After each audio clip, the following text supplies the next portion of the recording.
అందరికీ ప్రభు నామమున శుభములు వందనాలు తెలియజేస్తూ ఉన్నాను. అందరికి వందనాలు. అందరు బాగున్నారా? లైట్లు కూడా వేయండి. ఏదో చీకట్లో కూర్చుండబెట్టినట్టు, గుహలో కూర్చుండబెట్టినట్టు.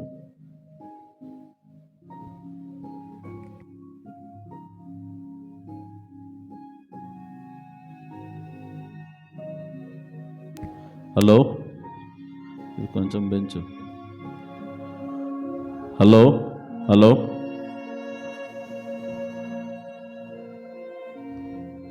అన్ని లైట్లు ట్యూబ్ లైట్స్ అన్నీ ఆన్ చేయండి.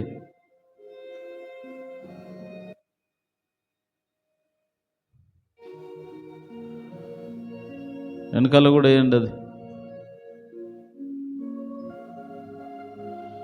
మంచిది. ప్రభునందు ప్రేమణ దోమ బిడ్డలారా, మనమందరము కూడా మరి యొక్క పరిశుద్ధ ఆదివారపు దినమున దేవుని సన్నిధిలో చేరి ఆ దైవనామాన్ని స్మరిస్తూ స్తుతిస్తూ ఆరాధించుట చాలా గొప్ప మరి ఉత్తమమైన లక్షణము, గొప్ప ఆశీర్వాదదాయకము.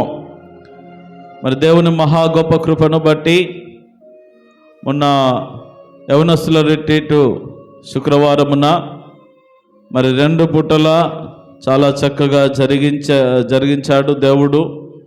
మరి సహకరించినటువంటి మీ అందరికీ, పెద్దలకును మరి ఐక్యత భావముతో ఈ కార్యక్రమాన్ని నిర్వహించుకున్నటువంటి యవనస్తులందరికీ కూడా మరి కృతజ్ఞతలు తెలియచేస్తూ ఉన్నాను. మరి సాయంకాల రక్షణ సువార్త కూడిక కూడా దేవుడు చక్కగా గణపరిచి చక్కటి సందేశాన్ని మన సంఘానికి వినిపించడం జరిగింది. కొంతమంది మరి వాతావరణ అననుకూలతను బట్టి కావచ్చు, కొన్ని మీకున్నటువంటి పరిస్థితులను బట్టి రాలేకపోయారు. అయినప్పటికీ దేవుని పని మరి ఘనముగా జరిగించబడింది. దేవునికి మహిమ కలుగునుగాక. ఆమేన్. ప్రేమన దోమ బిడ్డలారా, మన దేవుడు అనుకున్న దానికంటేను, ఊహించిన దానికంటేను అత్యధికముగా చేయగలిగిన సమర్థుడు. అట్టి దేవుని సన్నిధిలో మనమందరము ఉన్నాము. మనము ప్రతి వారము కూడా ఆదికాండములో నుండి మరి అద్భుతమైనటువంటి జీవిత పాఠాలు, ఆత్మీయ పాఠాలు మనం నేర్చుకుంటూ ఉన్నాం. వీటిని నేర్చుకుంటున్నప్పుడు దేవుడు నీకు ఏదో ఒక పాఠాన్ని నేర్పిస్తూ ఉంటాడు. ఎవరి గురించి ధ్యానం చేసినా, ఏ వాక్యము ధ్యానం చేసినా దాంట్లో మనకు కూడా అటాచ్ అయ్యేటటువంటి సందర్భము, పరిణామము ఏదో ఒకటి ఉంటుంది. ఆ పరిస్థితుల మధ్యలో వాళ్ళు ఏం చేశారు, మరి మనం ఏం చేస్తున్నాం, వాళ్ళు ఎలా దాన్ని మలుచుకున్నారు, మనం ఎలా మెదులుతున్నామనేటువంటి కొన్ని ప్రశ్నలు వేసుకొని, ఒకవేళ వారు పడిపోయినట్లయితే మనం పడిపోకుండా ఉండడానికి ఒక సూచనగా, హెచ్చరికగాను, ఒకవేళ వాళ్ళు నిలబడి ప్రార్థనాపూర్వకంగా ఒక మంచి కార్యాన్ని వాళ్ళు చేసినట్లయితే మనము కూడా వారిలాగా చేయడానికి కొన్ని హెచ్చరికలను మనం స్వీకరించవలసిన వారమై ఉన్నాం. ప్రేమణ దోమ బిడ్డలారా, ఆదికాండం 29వ అధ్యాయాన్ని రోజున మనం ధ్యానం చేస్తూ ఉన్నాం. పోయిన ఆదివారమున ఇదే అధ్యాయంలో 1 నుండి 20 వచనాల వరకు మనం ధ్యానం చేశాము. ఈ రోజున 21వ వచనం నుండి చివరి వరకు కనుక 35వ వచనం వరకు ధ్యానం చేయబోతా ఉన్నాం. మరొకసారి మీకు ఇందులో ఉన్నటువంటి సారాంశాన్ని 4 ముక్కల్లో చెప్తాను, జాగ్రత్తగా వినండి. వీలైతే రాసుకోగలిగినటువంటి యవనస్తులు రాసుకోవాలి. కొన్ని మనకు చాలా నచ్చినటువంటి కొన్ని పాఠాలు మనం నేర్చుకున్నప్పుడు, రాసుకున్నప్పుడు అవి మనకు ఎప్పుడో ఒకసారి ఉపయోగపడతాయి. ఊరికెలా బుక్ తిరిగేసినా కానీ మనకు దేవుడు కొన్ని హెచ్చరికలు, సూచనలను ఇస్తూ ఉంటాడు. కాబట్టి మీరు వింటూనే వ్రాసుకునే వాళ్ళు వ్రాసుకోండి. మర్చిపోకుండా ఉండడానికి ఇది ఒక మంచి సదవకాశం. సరే, మంచిది. ఈ ఆదికాండం 29వ అధ్యాయములో ప్రధానంగా 4 విషయాలు మనం గమనిస్తాం. మొట్టమొదటిది ఏంటంటే, యాకోబు తన మామ ఇంటికి చేరుకోవడం మనం గమనిస్తాం. ఇది మొదటిది. రెండవది, యాకోబు యొక్క ప్రేమ, మరి తన ప్రేమ సంబంధమైనటువంటి వ్యవహారాలు. యాకోబు ప్రేమ గురించి రెండవదిగా మనము కొద్ది వరకు నేర్చుకుంటాం. తర్వాత మనం జ్ఞాపకం చేసుకున్నట్లయితే మూడవది మోసపూరితమైనటువంటి వివాహము కాదు, వివాహాలు. ఎందుకంటే 2 సార్లు వివాహము చేసుకోవడం జరిగింది యాకోబు. తర్వాత 4వదిగా మనం గమనిస్తే మరి యాకోబు యొక్క మొదటి 4 కుమారుల జననము ఇక్కడే మనం చూస్తాము. ఈ అధ్యాయంలోనే మరి యాకోబుకు 4 పిల్లలు జన్మించడం ఈ అధ్యాయంలో మనకు కనబడతా ఉన్నది. ప్రేమ దేవుని బిడ్డలారా, ఈ రీతిగా యాకోబు జీవితం ఈ అధ్యాయంలో ఒక మలుపు తిప్పబడటం మనం చూస్తాం. తల్లిని తండ్రిని విడిచి ఎవరూ లేనట్టుగా, మరి ఎక్కడికి వెళ్ళాలో తెలియదు, ఏ ప్రాంతానికి వెళ్ళాలో తెలియదు. అలాంటి పరిస్థితుల్లో దేవుడే దిక్చూసి అయి, మార్గదర్శి అయి, ఏ ప్రాంతానికి వెళ్ళాలో, ఏ ఇంటికి వెళ్ళాలో, ఏ మనుషుల దగ్గరికి వెళ్ళాలో ఆ మనుషుల దగ్గరికి క్షేమముగా సురక్షితముగా చేర్చడం జరిగింది. ఆ రీతిగా మొత్తం మీద యాకోబు హారానికి ప్రయాణం అవ్వడం, అక్కడ తన మామ అయినటువంటి ఆ లాబానును కలుసుకోవడం, మరి రాహేలును ఎంతగానో ఇష్టపడడం, ఆ రాహేలు కొరకు మరి చక్కగా పని చేయడానికి కూడా ఒప్పుకోవడం మనం గమనిస్తాం. ఆ కుటుంబంలో ఉన్నటువంటి అనుబంధాలను అక్కడ పొందుకోవడం మనం గమనిస్తూ ఉంటాం. ఇప్పుడు యాకోబుకు ఇంతవరకు ప్రయాణంలో ఒంటరిగా వచ్చాడు, కానీ ఇప్పుడు కాస్త తల్లి తండ్రి దగ్గర లేకపోయినప్పటికీ ఆ వెలితి కనబడకుండా మరి ఎంతైనా నా మేనల్లుడు అనేటటువంటి భావనతో లాబాను కూడా చాలా బాగా చూసుకుంటున్నాడు. ఆ కుటుంబం అంతా కూడా యాకోబును చేరదీశారు. చక్కగా అతన్ని అన్ని విషయాల్లో కూడా అతనికి చేయూతనిస్తూ ఉన్నారు. ఇక యాకోబుకు కొదువంటూ ఏమీ లేదు. మరి యాకోబు కూడా ఊరికే కాలక్షేపముగా ఊరికే కూర్చొని తినడం లేదు. తాను కూడా గొర్రెలు కాస్తూ ఉన్నాడు. ఏదో చిన్న తన పనులు తాను చేస్తూ ఉన్నాడు. 4 రోజులు చూశాడు మామ. 4 రోజులు చూసి, యాకోబు ఎంతైనా నువ్వు నా బంధువుడవు, రక్త సంబంధివి కదా, నా ఎముకలో ఎముకవు, నా మాంసంలో మాంసం అయ్యా, నువ్వు నా నా రక్త సంబంధివి నువ్వు. కాబట్టి నువ్వు ఊరికే కొలువు చేయొద్దు, ఊరికే నా దగ్గర పని చేయొద్దు. ఒక మాట అనేసుకుందాం, రేపు నీవు నన్ను దెప్పిపడవకుండా నేను నిన్ను దెప్పిపడవకుండా ఒక మాట అనుకుంటే బాగుంటుంది. మరి నీకెంత జీతం కావాలి అన్నప్పుడు, అయ్యా నాకు జీతం ఏమి వద్దు, నేను ఊరికే కొలువ చేస్తాను, 7 సంవత్సరాలు నేను ఎంతకాలం కొలువు చేయాలో చెప్పు, నిన్ను కొలువు చేస్తాను, మీ అమ్మాయిని పెళ్లి చేసుకుంటానని చాలా పద్ధతిగా మర్యాదగా అడిగాడు. అప్పుడు లాబాన్ అన్నాడు 7 సంవత్సరాలు. మొత్తం మీద ఈ యాకోబు కూడా 7 సంవత్సరాలకు సమ్మతించాడు. నేను నీ కుమార్తె అయినటువంటి రిబ్కాను వివాహము చేసుకోవడానికై 7 సంవత్సరాలు కొలువు చేస్తాను అన్నాడు. 7 సంవత్సరాలు కొలువు చేశాడు. అది అతనికి ఎలా ఉన్నది అని అంటే, ఏదో చిన్న 1 సంవత్సరం గడిచిపోయినట్టుగా, ఒక నెల 2 నెలలు గడిచిపోయినట్టుగా. అంటే ఆ రాహేలు మీద ఉన్నటువంటి ప్రేమ, ఆ ప్రేమలో పడిపోయి అతనికి అసలు 7 సంవత్సరాలు కూడా కొద్ది దినములుగా కనబడినాయంట. మనం చూసాం కదా 20వ వచనంలో, రాహేలు కోసము కొలువు చేశాడు అతను. 7 సంవత్సరాలు అయినను అతడు ఆమెను ప్రేమించటం వలన అవి కొద్ది దినములుగానే తోచెను. మరి యేసు ప్రభుల వారి కూడా సిలువ మరణాన్ని, ఆయన ప్రేమను మనం చూసాము పోయిన ఆదివారమున. ఆయన సిలువ మరణము మనలను ఎంతవరకు ప్రేమించాడు అనంటే, మన కొరకు ఆయన సిలువ మరణము పొందునంతగా. ప్రేమను దేవుని బిడ్డలారా, ఆ ప్రేమ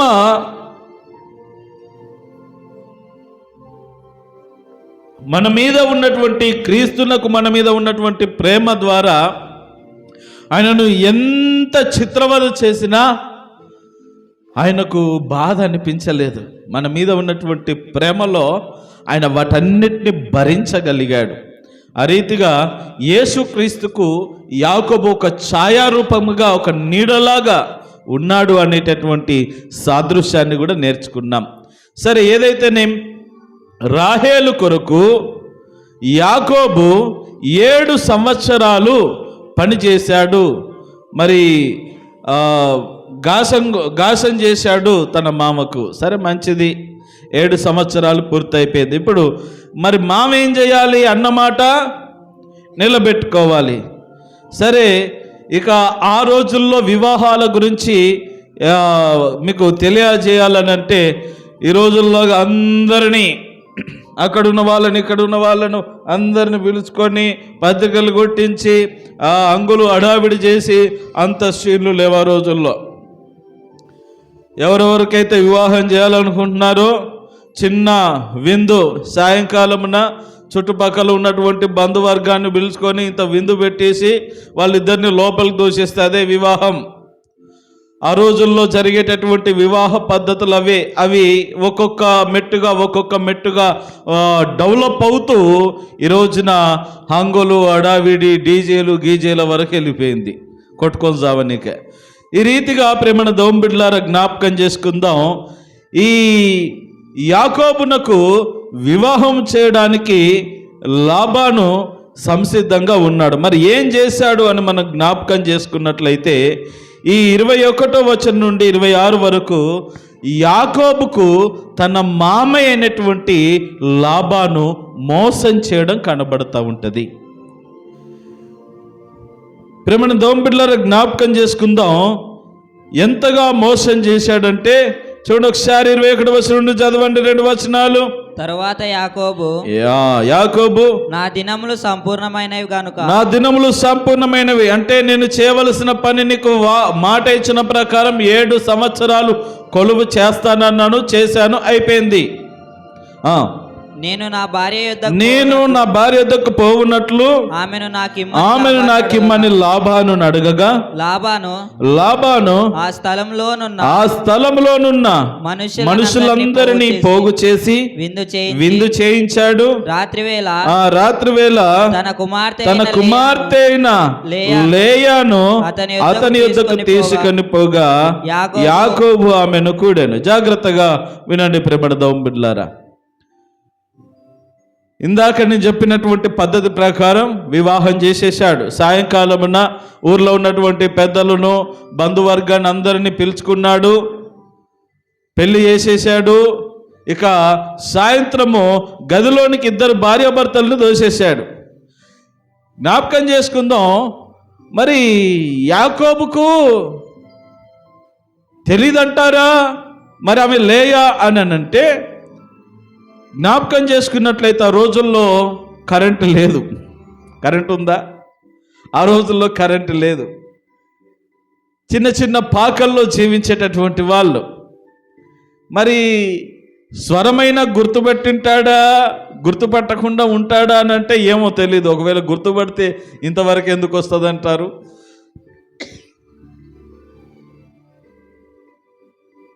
స్వరం కూడా గుర్తుపట్టలేకపోయి ఉండొచ్చు. మనిషిని చూడలే. ఆ ప్రేమ మైకంలో మరి ఎవరితో వెళుతున్నాడో కూడా తెలియనటువంటి పరిస్థితుల్లో మరి వారిద్దరు కూడా రాత్రి శారీరకంగా కలుసుకున్నారు. అయితే పొద్దున్న లేచి చూసేసరికి మరి తాను అనుకున్నటువంటి రాహేలు కాదు, లేయా ఉన్నది. ప్రేమణ దోంబిడ్లారా జ్ఞాపకం చేసుకుందాం. పొద్దున వచ్చి మామ దగ్గరకు వచ్చి అడుగుతా ఉన్నాడు. ఒక మాట చదవండి. మరియు లాబాను తన దాసి అయిన జిల్పాను తన కుమార్తె అయిన లేయాకు దాసిగా ఇచ్చెను. ఉదయమందు ఆమెను లేయా అని ఎరిగి అతడు లాబానుతో నీవు నాకు చేసిన పని ఏమిటి? రాహేలు కోసమే కదా నేను కొలువు చేసింది. ఎందుకు నన్ను మోసపుచ్చితివి? Note this point your honour. చాలా జాగ్రత్త, ఈ మాట మీరు జ్ఞాపకం చేసుకోవాలా. ఇప్పుడు యాకోబు అంటున్నాడు మామతోని ఏమని? ఎందుకు నన్ను మోసపుచ్చితివి అనగానే తన గుండెలో ఒక పెద్ద బండరాయి పడి ఉండొచ్చు అనుకుంటా నేను. ఇలా జరిగింది ఏంటో తెలుసా? మోసానికి మోసం. ఏంటి? మోసానికి మూట కట్టుకున్న పాపం ఎప్పుడు కూడా విడిచిపెట్టదు. అక్కడ అన్నను మోసం చేశాడు, తండ్రిని మోసం చేశాడు, కణమలందరినీ మోసం చేసుకుంటూ వచ్చిన మోసపు బ్రతికినటువంటి యాకోబుకు చివరికి మోసమే ఎదురైంది. అందుకే మరి కొత్త నిబంధనలో మాట ఉంటుంది, మనుషుడు ఏది విత్తునో ఆ పంటనే కోయును. ప్రేమైన దేవుని బిడ్డలారా, ఈ మాట మీకు అర్థమవుతుందా? ఈ రోజున నువ్వు ఏది విత్తుతావో అదే కోస్తావు. నువ్వు కంది విత్తనము భూమిలో వేస్తే నీకు కందులే బయటకు వస్తాయి. నువ్వు కంది విత్తనం విత్తి నాకు మొక్కజొన్నలు రావాలంటే ఎట్లాగూ? నువ్వు మంచి విత్తనం విత్తితే మంచి వస్తాయి. ప్రేమణ దోమ బిడ్డలారా, జ్ఞాపకం చేసుకుందాం. ఒకవేళ యాకోబు మంచివాడై మంచి లక్షణాలు కలిగి మంచి విత్తనాలు విత్తగలిగిన లక్షణాలు కనుక యాకోబులో ఉంటే తనకు కూడా అంత మంచే జరిగి ఉండేది. ఇప్పుడు చూడండి ఎలా మారిపోయిందంటే 7 సంవత్సరాల ప్రయాస ఒక్క నిమిషంలో, ఒక్క రాత్రిలో వ్యర్థమైపోయింది. ఏం చేయాలి ఇప్పుడు? ఈ కాలం పిల్లలు ఏం చేస్తారు? ఈ కాలంలో ఉన్నటువంటి పెద్దలైతే ఏం చేస్తారు? ఈ సమస్యకు పరిష్కారముగా ఎన్ని పంచాయతీలు అవుతాయి, ఎన్ని కోట్ల చుట్టూ తిరగాల్సి వస్తుంది, ఎన్ని తతంగాలు జరుగుతాయి చెప్పనక్కర్లేదు. నిలదీస్తామా నిలదీవమ్మా, నిలదీస్తామా నిలదీయమ్మా. అప్పుడు మామ ఇచ్చినటువంటి సమాధానం ఏంటంటే, ఒక మాట చదవండి. అందుకు లాబాను అంటున్నాడు, పెద్దదానికంటే లేదు అల్లుడు, నువ్వేం ఫీల్ కాకు. పెద్దదానికంటే ముందుగా చిన్నదాన్ని ఇచ్చి పెళ్లి చేయడము మా దేశ ఆచారము కాదు. ఫస్ట్ ఆర్డర్ ప్రకారం మేము పెళ్ళిళ్ళు చేస్తాం. మరి రాహేలు చిన్నది, లేయా పెద్దది కదా. రాహేలు చిన్నది, లేయా పెద్దది కదా. ఫస్ట్ ఆమెకు పెళ్లి చేయాలి. ప్రేమడ దౌంపిల్ల. మరి లాబానుకు తెలీదా? లేదల్లుడు అదే మాట ముందు చెప్పాలా? ఏమని?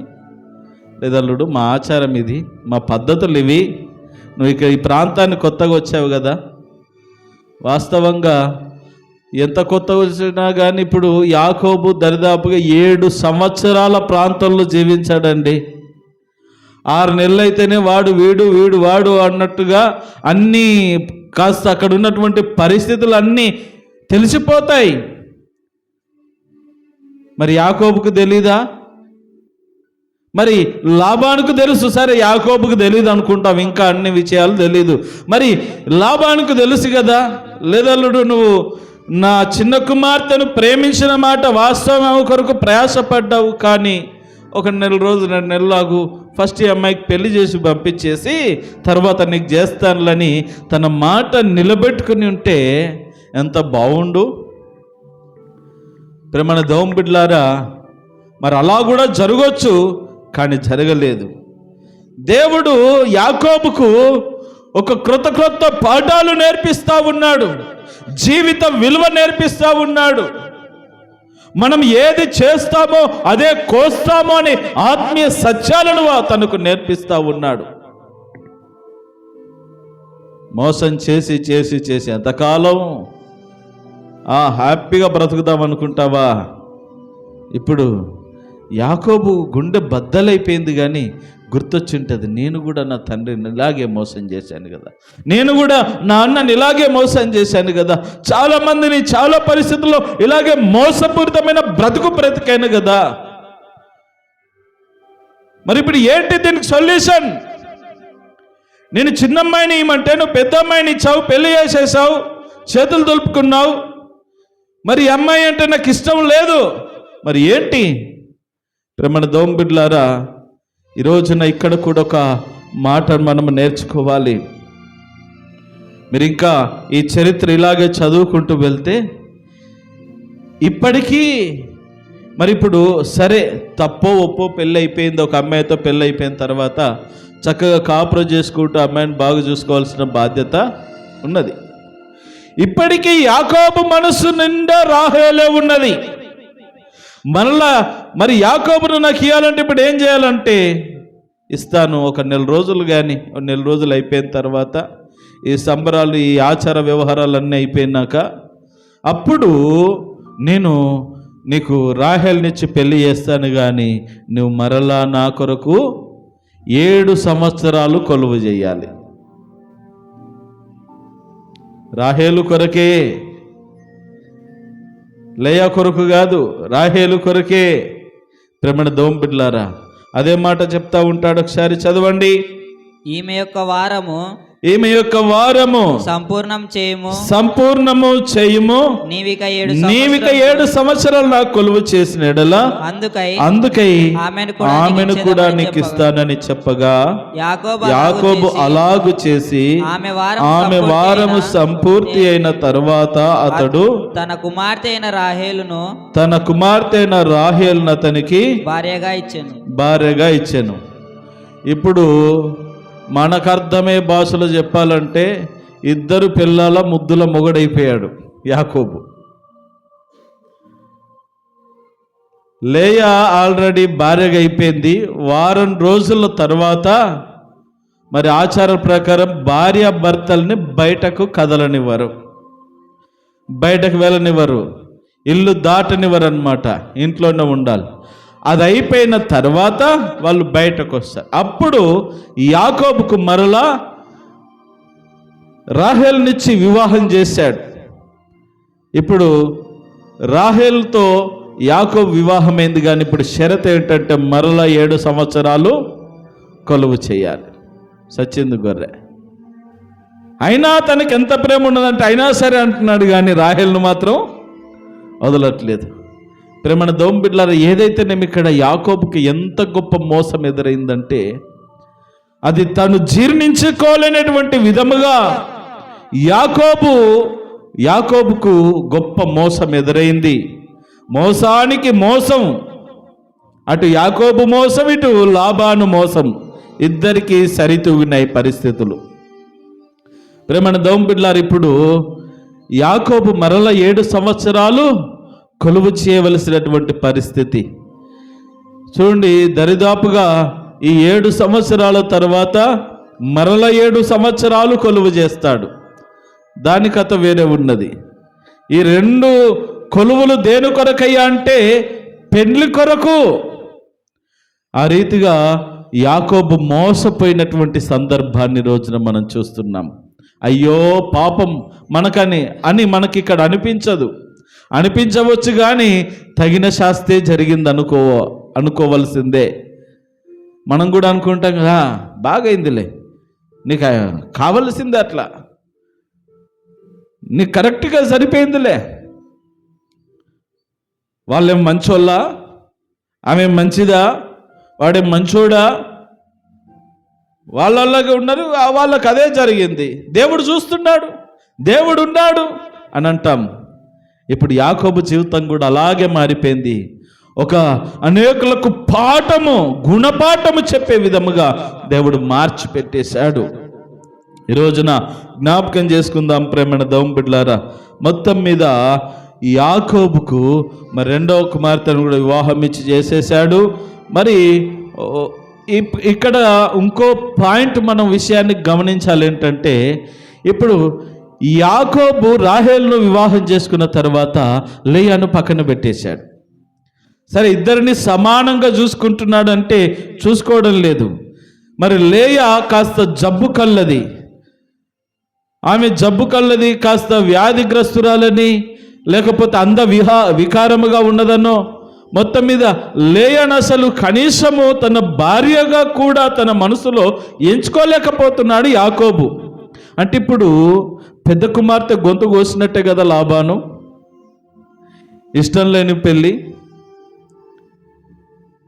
తనకు ఇష్టం ఉన్నదో లేదో ఇక్కడ మనకు తెలీదు. ఆ రోజుల్లో మరి ఖచ్చితంగా నీకు ఇష్టమేనమ్మా, అని అడిగే పరిస్థితులు లేవు. అది ఎక్కడ చూస్తామంటే ఒక రిబ్కా దగ్గర చూస్తాం. ఏమ్మా, ఈ పురుషులతో వెళ్ళడానికి నీకు ఇష్టమేనా? ఇస్సాకును వివాహం చేసుకోవడం నీకు ఇష్టమేనా అంటే ఆమె వెళ్తాను అనింది. ఆ మాటనే సమ్మతిగా తెలుసుకున్నటువంటి ఎలియాజరు ఇస్సాకు దగ్గరికి పట్టుకుని వెళ్ళాడు. ప్రేమన దేవుని బిడ్డలారా, మరి తల్లిదండ్రుల మాట జవదాటనటువంటి కుమార్తె లేయా ఏదైతేనేమి ఇదిగో ఇతన్ని పెళ్లి చేసుకోమని చెప్తే తల వంచింది, తాళి కట్టించుకుంది, కాపురము చేసింది. కానీ ఇది ఒక ఇల్లాలకు ఎంత నరకయాతన అంటే, కట్టుకున్న భర్త పక్కనే ఉండి కనీసము తనను పలకరించకుండా, తనతో మాట్లాడకుండా, తనతో సహవాసము చేయకుండా తన దారిన తాను చూసుకుంటే మరి ఎలా ఉంటుందంటారు? ప్రేమన దేవుని బిడ్డలారా, లేయా దుఃఖముతో నిండినది. ఆమె బాధ ఎవరికి చెప్పుకోలేకపోతా ఉన్నది. తనను ఎవరు అర్థం చేసుకునే పరిస్థితుల్లో లేరు. అయితే జ్ఞాపకం చేసుకోవాలా, ఈ పరిస్థితుల్లో దేవుడే లేయాను కనికరించిన వాడుగా ఉన్నాడు. దేవునికి స్తోత్రము కలుగును గాక. హల్లెలూయా, హల్లెలూయా. ప్రేమణ దేవుని బిడ్డలారా, జ్ఞాపకం చేసుకుందాం. చదవండి క్రింద. యాకోబు రాహేలును కూడెను, మరియు అతడు లేయా కంటే రాహేలును, ఇది నోట్ చేసుకో, లేయా కంటే రాహేలును బహుగా ప్రేమించి అతనికి మరి 7 ఏండ్లు కొలువు చేసెను. లేయా ద్వేషింపబడుతా ఉన్నది. ఈ రాహేలు మీద ఉన్నటువంటి ప్రేమ యాకోబుకు లేయా మీద ద్వేషమైపోయింది. ఇటు భర్త ద్వేషిస్తూ ఉన్నాడు, మరి తాను కూడా, రాహేలు కూడా ద్వేషించవచ్చు. రాహేలు కూడా ద్వేషించింది. ఇక అందరు ఇప్పుడు ఇద్దరి ద్వారా ద్వేషింపబడతా ఉంటే, కట్టుకున్నోడే ద్వేషిస్తే మరి ఎలా ఉంటుంది పరిస్థితి? ఇలాంటి పరిస్థితుల మధ్యలో లేయా దుఃఖములో మునిగి ఉంటుండగా దేవుడు ఆమె బాధను చూశాడంట. దేవునికి స్తోత్రము కలుగును గాక. హల్లెలూయా, హల్లెలూయా. ఈ రోజున ఐలారమ్లారా, మీ కుటుంబంలో అయ్యో నన్నెవరు పట్టించుకోవట్లేదు, నన్నెవరు చేరదీయట్లేదు, నాతో ఎవరు మాట్లాడట్లేరు, నేను ఉన్నా ఒకటే లేకున్నా ఒకటే అనేటటువంటి బాధల బందీ గృహములో ఎవరైతే బ్రతుకుచున్నారో, ఇదిగో మనుషులు ఎవరు నిన్ను దరి చేర్చలేకపోవచ్చు, మనుషులు ఎవరు నిన్ను ఆదరించలేకపోవచ్చు, ఎవరు నిన్ను అర్థం చేసుకోలేకపోవచ్చు, కానీ ఈ దేవుడు నీ పక్షాన నిలబడతాడు అనే ఆత్మీయ సత్యాన్ని ఈ రోజున మనం జ్ఞాపకం చేసుకోవాలి. మాట చదవండి, కీర్తనల గ్రంథం తీయండి. కీర్తనల గ్రంథము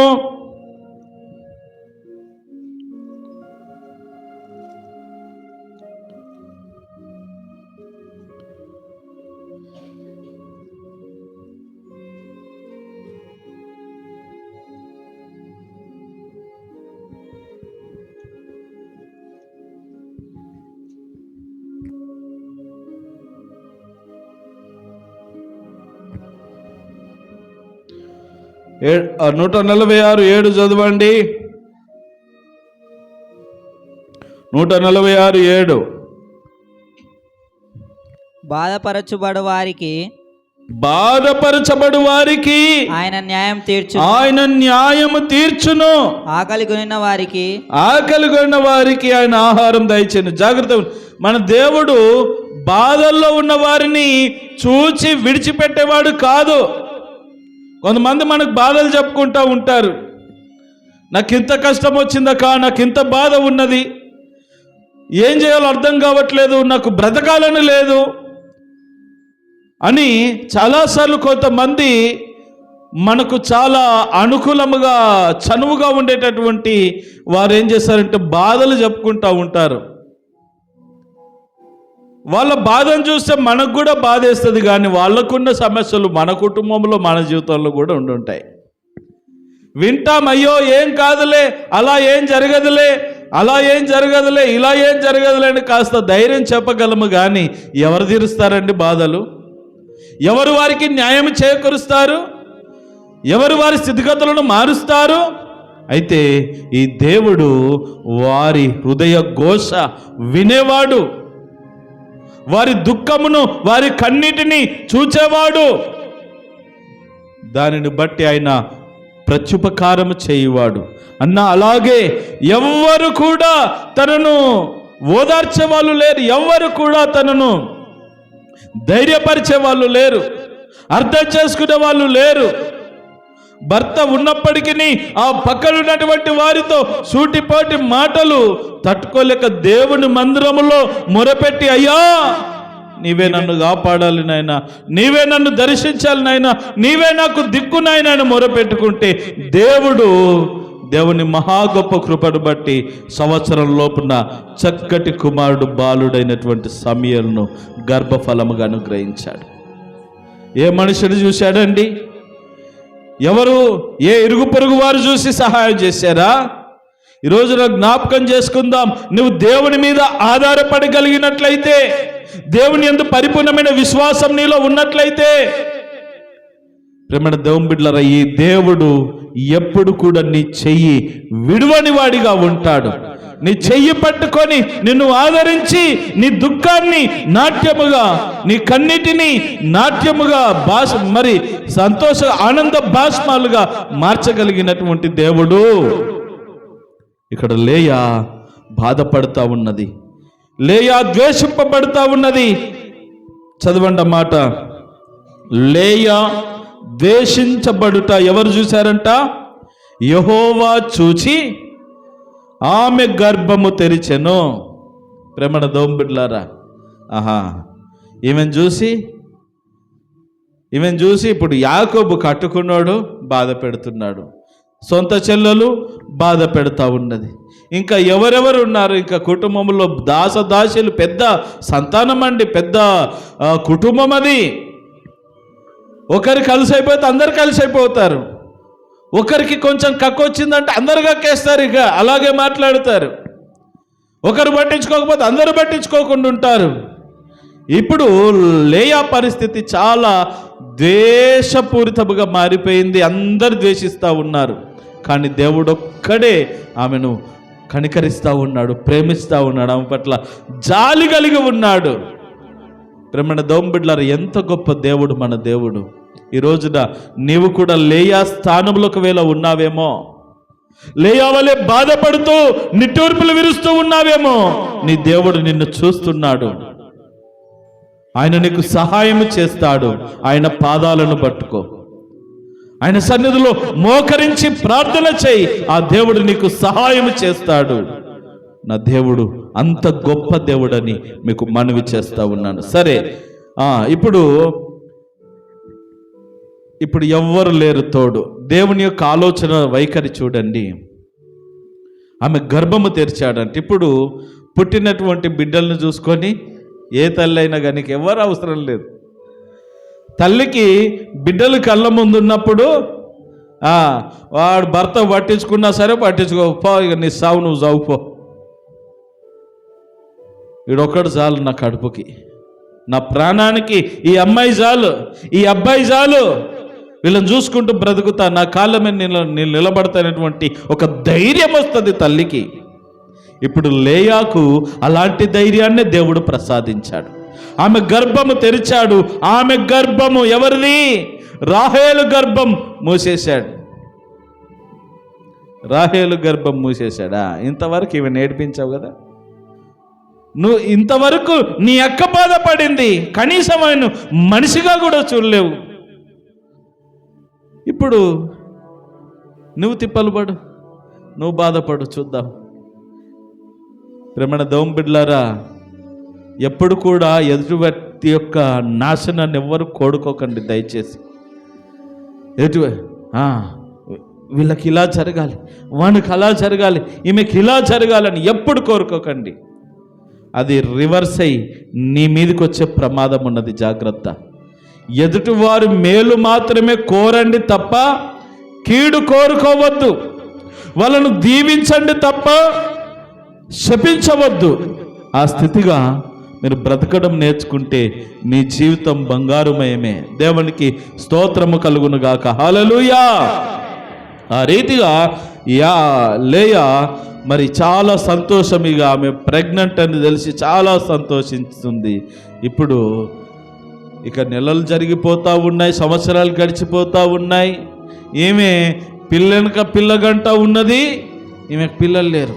ఇప్పుడు చూడండి, ఈమె బాధ రాహేలు కట్టుకుంది.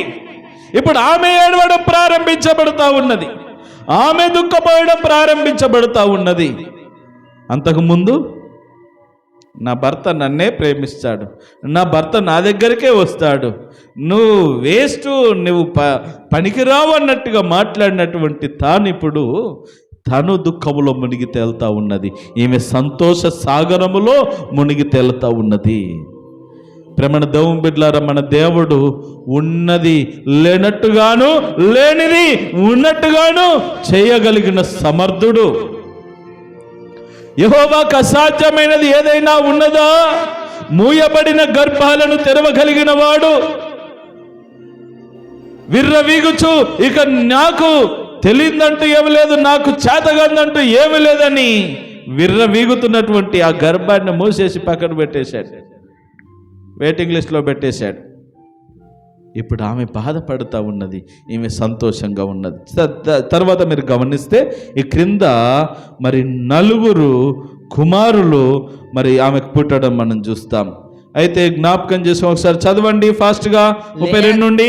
లేయా గర్భవతి అయి కుమారుని కన్నది. యెహోవా నా శ్రమను చూచున్నాడు గనుక నా పెనిమిటి నన్ను ప్రేమించిన కదా అనుకొని అతనికి రూబేన్ అని పేరు పెట్టాడు. తర్వాత మరల గర్భవతి అయి కుమారుని కని నేను ద్వేషింపబడుతున్న సంగతి యెహోవా విన్నాడు గనుక ఇతని కూడా నాకు దయచేసి అనుకొని అతను షిమ్యోన్ అని పేరు పెట్టాను. ఆమె మరలా గర్భవతి అయి కుమారుని కని తుదకు ఈసారి నా పెనిమిటి నాతో హత్తుకొని ఉండును. అతనికి ముగ్గురు కుమారులను కంటిననుకొనెను. అందుచేత అతనికి లేవి అని పేరు పెట్టను. ఆమె మరలా గర్భవతి అయి కుమారుని కని ఈసారి యెహోవాను స్తుతించదనుకొని చూడండి, ఎవరైతే యాకోబు లేయాను వదిలిపెట్టి రాహేలును ఎక్కువగా ప్రేమించాడు, ఇప్పుడు రాహేలుతో ఎంతకాలం ఉంటున్నా కానీ రాహేలు గర్భం దాల్చడం లేదు. ఇక్కడికి వచ్చేసాడు ఈమె దగ్గరికి. ఇప్పుడు లేయాతో తను చక్కగా బుద్ధిగా నడుచుకుంటా ద్వారా, మరి ప్రేమగా చూసుకుంటా ద్వారా, పద్ధతిగా నడుచుకుంటా ద్వారా, ఇదిగో సంవత్సరానికి ఒక కుమారుని ఇస్తారే ఉన్నాడు దేవుడు. 4 కుమారులు అయిపోయారు ఇప్పటికి, 4 కుమారులు.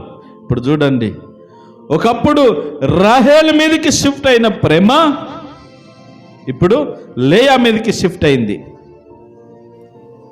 ప్రేమణ దేవుని బిడ్డలారా, మనుషులు మారిపోతూ ఉంటారండి, మనుషులు మారిపోతారు. కానీ మన దేవుడు మారని వాడు, మార్పు చెందని వాడు, ఆయన మనకు సహాయము చేయగలిగిన వాడు.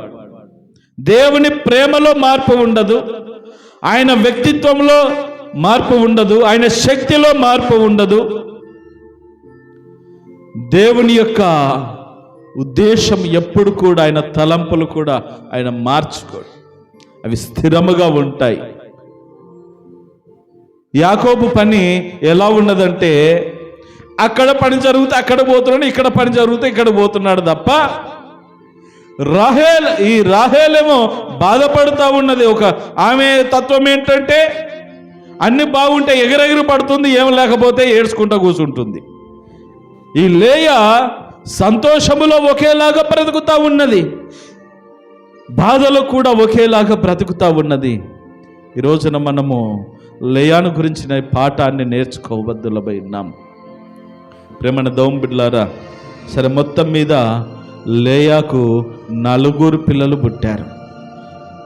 4 పిల్లల పేర్లు, మొదటి వాని పేరు రూబేను. దీని అర్థం ఏంటంటే దేవుడు నా కష్టాన్ని చూశాడు.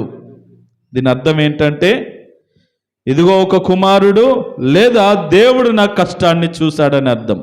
రెండో కుమారుని పేరు సిమియోను. ఈ సిమియోను అనేటటువంటి పదానికి పేరుకు అర్థం ఏంటంటే, దేవుడు తన ప్రార్థన విన్నాడు అనేటటువంటి అర్థం. దేవుడు నా ప్రార్థన విన్నాడు అని చెప్తా ఉన్నది. మూడవ కుమారునికి మరి లేవి అని పేరు పెట్టింది. ఆ పేరుకు అర్థం ఏంటంటే జోడించబడినది అని అర్థం. జోడించబడినది అంటే భర్తతో ఇంతవరకు భర్తకు దూరముగా పలకరిస్తాడు, బుద్ధి పుడితే దగ్గరకు వస్తాడు, లేకపోతే లేదు. తను ఎప్పుడు కూడా ప్రేమగా చూసుకొని తన పక్కన నిలబడేటటువంటి వాడుగా లేకుండా పోయాడు యాకోబు. కానీ ఇప్పుడు రెండో కుమారుని తర్వాత ఇదిగో మూడో కుమారుడు పుట్టిన తర్వాత కాస్త ఈమెతో చనువుగా ఉండడం చూస్తూ ఉన్నాడు. ఈ పరిస్థితి చూసి లేయా పెట్టిన పేరేంటంటే, దేవుడు తన భర్త తనతో జతగా ఉన్నాడని, జోడించబడుతుంది అనే అర్థంనిచ్చేటటువంటి, తన భర్త తనతో జత కలుస్తాడని ఆశతో ఇంకా దగ్గరకు వస్తాడు. ఇంతవరకు దేవుని కృపను బట్టి కాస్త దగ్గరకు వచ్చాడు, ఇంకా నన్ను హత్తుకొని జీవిస్తాడనే ఆశతో, జత కలుస్తాడు అనే ఆశతో ఆ పేరు పెట్టింది. ఆ పేరుకు అర్థం, ఆ పేరు ఏంటంటే లేవి. నాలుగో కుమారుని పేరు యూదా. ఈ యూదా అనే పేరుకు అర్థం ఏంటంటే స్తుతి, అనగా దేవుని స్తుతించాలి అని అర్థం. ప్రేమన దోంబిడ్లారు జ్ఞాపకం చేసుకుందాం. అర్థాలు చూడండి. దేవుడు నా కష్టాన్ని చూశాడు, నా ప్రార్థన విన్నాడు, నా భర్తతో మంచి సంబంధాన్ని కుదురుస్తాడు అనే ఆశ, చివరిగా దేవుని స్తుతిస్తూ ఉన్నది. ఒక ఆర్డర్ ప్రకారముగా చాలా చక్కటి పేర్లు లేయా పెట్టింది. ఈ రోజున ప్రేమన దోంబిడ్లారా మనం జ్ఞాపకం చేసుకుందాం. లేయాను అందరూ ద్వేషించారు.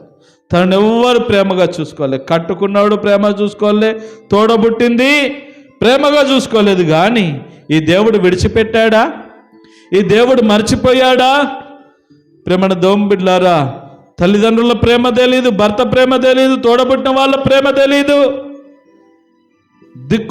దిక్కుమొక్కు లేక బిక్కుమంటూ ఏడ్చుకుంటూ కూర్చున్నటువంటి లేయా కష్టాన్ని, లేయా కన్నీటిని ఈ దేవుడు చూచి ఇదిగో ఆమె గర్భాన్ని తెరిచి ఏ సంతోషాన్ని ఆమె నోచుకోలేకపోయిందో ఆ సంతోషాన్ని పిల్లల రూపంలో దేవుడు తన ఒడిలో పెట్టాడండి. ప్రేమన దోంబిడ్లార జ్ఞాపకం చేసుకుందాం. తనను నమ్మిన భక్తులను దేవుడు ఎప్పుడు కూడా చెయ్యి విడువడు. ఈ విషయాలను మనం జ్ఞాపకం చేసుకోవాలా.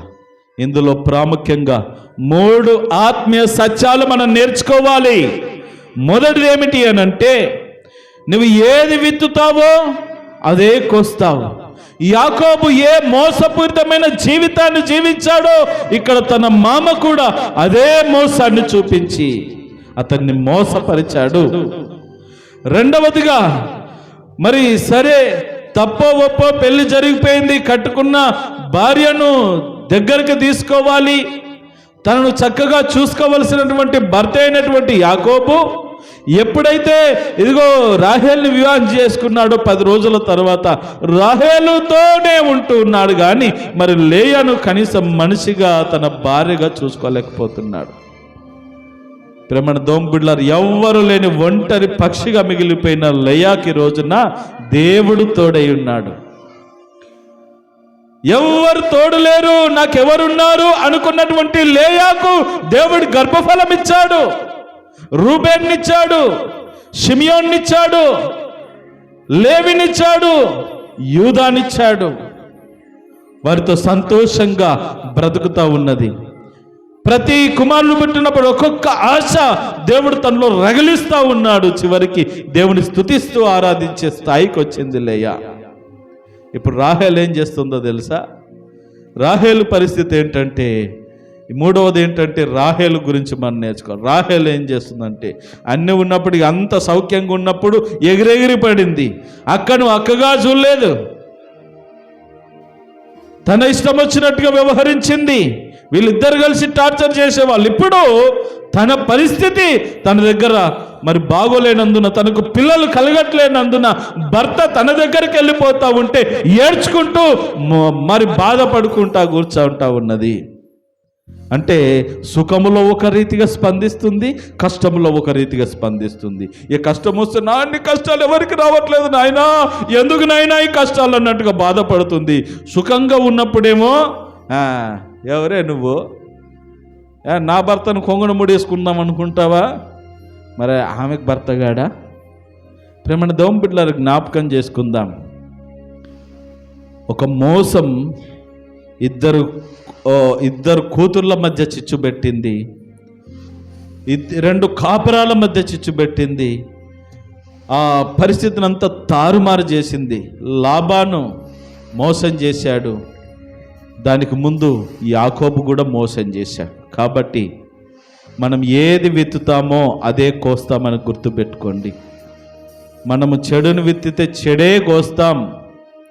నువ్వు మంచిని విత్తితే అది ఏదో ఒక రోజు ఇంకా మూట కట్టుకొని దగ్గర మంచితనమే వస్తుంది. కానీ చెడు మాత్రము, చెడు జోలికి వెళ్ళకండి, మోసపు జోలికి వెళ్ళకండి. నువ్వు ఎవరినైనా మోసం చేస్తున్నావేమో, ఎవరినైనా మోసపుస్తున్నావేమో, ఆ మోసం నీ దగ్గరికి వస్తుందని జ్ఞాపకం చేసుకో.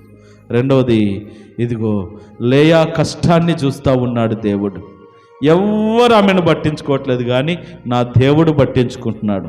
ఈ రోజున నీ కష్టంలో ఎవ్వరు పాలిభాగస్తులై లేరేమో, ఎవ్వరు ఆనుకోవట్లేదేమో, ఎవ్వరు నిన్ను చూడట్లేదేమో, ఎవ్వరు నిన్ను పలకరించట్లేదేమో. మనుషులదేమున్నదని దేవుని మీద ఆధారపడండి. నా దేవుడు ఉన్నాడు, నాకు సహాయం చేస్తాడు, ఈ దేవుడు గొప్పవాడని విశ్వసించు, నీ దేవుడు నీకు సహాయం చేస్తాడు. ప్రేమణ దోంబిడ్లారా, మూడవదిగా కష్టములోను సుఖములోను ఒకే రీతిగా బ్రతకడం నేర్చుకో. పౌలు వలె. పౌలు అంటాడు, నేను అన్ని ఉన్నప్పుడు దీనస్థితి అందును సంపన్న స్థితి అందును ఒకే రీతిగా ఉండడం నేర్చుకున్నాను అంటాడు.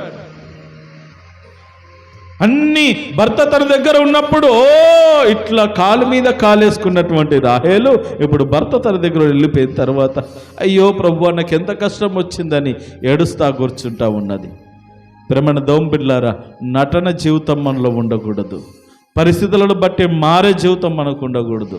నువ్వు ఎలా ఉంటావు అలాగే ఉండి ఎప్పుడు ఒకేలాగా బ్రతకడం నేర్చుకుంటే దేవుడిని స్థితిగతులన్నిటినీ తిప్పి పారద్రోలుతాడు. ప్రేమణ దోంబిడ్లారా, ఈ రోజున మనం జ్ఞాపకం చేసుకుందాం, ఈ మూడిట్లలో మన పరిస్థితి ఏంటి? ఒకవేళ యాకోబు స్థానంలో నువ్వు ఉన్నావా? మోసం చేస్తూ ఇతరులను కష్టపెడుతూ ఉంటే నీకు కూడా కష్టమే కలుగుతుంది. ఇతరులను హృదయాలను నొప్పిస్తే నీకు కూడా నొప్పే. ఇతరులను బాధ పెడితే నీకు కూడా బాధనే.